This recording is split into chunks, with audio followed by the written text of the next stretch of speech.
যুদ্ধ এবং সংঘাতের ফলে ব্যাপক ভিত্তিতে মানুষের অধিকার খর্ব হচ্ছে।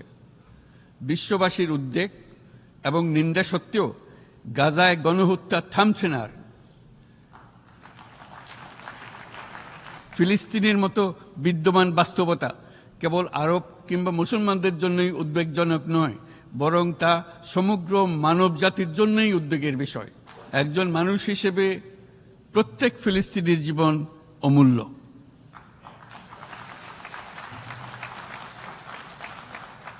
ফিলিস্তিনের জনগণের বিরুদ্ধে যে মানবতা বিরোধী অপরাধ হচ্ছে তার জন্য সংশ্লিষ্ট সকলকে দায়বদ্ধ করতে হবে।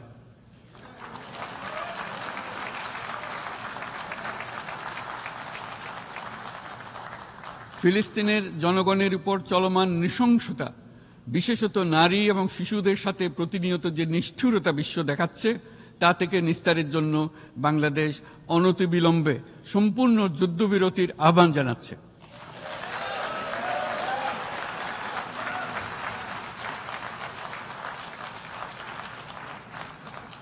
দ্বিরাষ্ট্রভিত্তিক সমাধানেই মধ্যপ্রাচ্যে টেকসই শান্তি আনতে পারবে। তাই জাতিসংঘ সহ আন্তর্জাতিক সম্প্রদায়ের সকলকে এর বাস্তবায়নের জন্য এখনই উদ্যোগ নিতে আহ্বান জানাচ্ছি।